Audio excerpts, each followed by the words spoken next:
왜 내 물건은 안 팔릴까? 왜 나의 부동산은 팔리지 않을까? 제가 낙찰받은 공장이에요. 12억 1200에 낙찰받은 겁니다. 현재 15억 5천에 제가 매물을 내놨습니다. 저렴하게 팔려고 고민하기 전에 내가 어떻게 하면 제일 저렴하게 살 수 있을까를 고민해 보는 게 그런 방법을 연구해야 됩니다. 우리가 이제 장사라고 하면 사업하고 동일하지 않냐 그렇게 생각하시는데, 저는 장사하고 사업은 좀 다르다라고 생각을 하거든요. 장사는 사업하기 이전의 단계라고 보면 될 것 같아요. 대부분 대표가 직접 입출금도 다 관리를 하고 모든 일을 다 총괄하는 게 장사이지 않나 그렇게 생각이 듭니다. 물건을 실제로 파는 것도 대표가 다 관여해서 하는데, 그러면 사업 이전 단계인 장사에 대해서 돈을 버는 본질에 대해서 생각을 좀 해봤는데, 지금 영상을 보시는 분들도 제일 저렴한 거를 사실 거 아니에요. 그래야 내 자신이 합리적이다라고 생각을 하잖아요. 그런 것처럼 결론적으로 제가 장사의 본질이라 저렴하게 판매를 해야 되는 거고요. 저렴하게 판매를 하려면 어떻게 해야 될까요? 남들보다 저렴하게 사야 제일 저렴하게 팔 수가 있는 겁니다. 저렴하게 팔려고 고민하기 전에 내가 어떻게 하면 제일 저렴하게 살 수 있을까를 고민해 보는 게 우선이지 않나.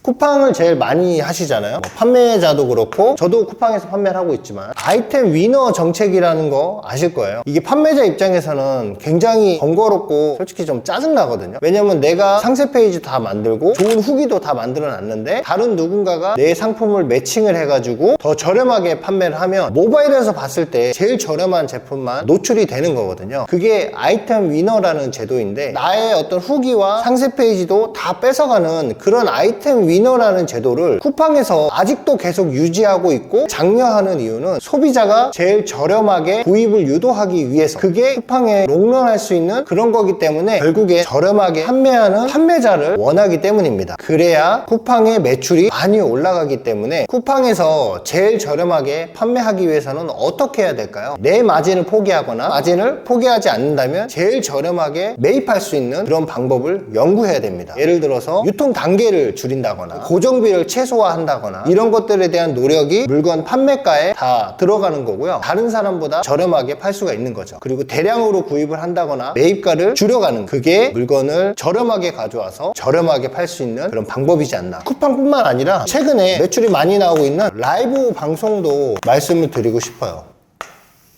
라이브 방송 쓰리백이라는 채널을 자주 보고 있는데, 아마 여러분도 클릭메이트에 쓰리백을 보시는 분이 꽤 있을 거라고 생각이 듭니다. 쓰리백 매출을 카페에 들어가서 후기만 보셔도 거의 매일 방송을 하는데 하루에 1억씩은 계속 꾸준히 나오고 있습니다. 하루에 1억씩 나올 수 있는 비결이 뭘까요? 한번 샀던 사람들이 결국은 또 사고 또 사고 하는 건데, 결국 소비자들이 라이브 방송으로 사는 게 더 합리적인 소비를 한다, 가장 저렴하게 살 수 있다라는 생각이 있기 때문에 계속 재구매가 일어나는 겁니다. 라이브 방송을 이제 한번 접해보신 분들은 정말 이 쿠팡이나 여타 사이트보다 싸다라고 느끼거든요. 계속 여기서 살 수밖에 없는 이유가 물건이 굉장히 저렴해요. 왜 이렇게 저렴하게 팔 수 있는 걸까요? 여러 가지 이유가 있겠지만, 소비자가 구매한 거에 대한 값을 카드가 아닌 계좌이체로만 받고 있습니다. 카드에 대한 수수료가 보통 3%에서 4% 정도 나가는데, 그게 사실 소비자가 가져가는 것도 아니고 판매자가 가져가는 것도 아니고 중간에 카드사, 피지사가 가져가는 거거든요. 그런 것도 물건값에 녹여서 더 저렴하게 판매자는 공급을 할 수가 있는 겁니다. 솔직히 3%에서 4%면 여러 개 많이 담았을 경우에 10만 원일 경우 한 3, 4천 원 정도 더 저렴한 거죠. 어쨌든 그러한 것들도 작은 요소지만 크게 느껴집니다. 계좌이체로 진행을 하게 되면 판매자 입장에서는 계좌로 받은 돈을 가지고 내가 물건을 매입하기 때문에 내 물건을 공급해주는 사람 입장에서도 돈이 먼저 들어오기 때문에 저렴한 가격에 공급을 할 수가 있는 거거든요. 어쨌든 라이브 방송 자체가 이제 공동구매 형식이다 보니까 수량이 많아서 가격을 더 내릴 수도 있는 거고요. 현금으로 받아서 현금으로 매입하고, 이러한 과정들이 판매자로 하여금 물건 공급을 싸게 저렴하게 매입하니까 물건값을 저렴하게 판매를 할 수가 있는 겁니다. 제가 하는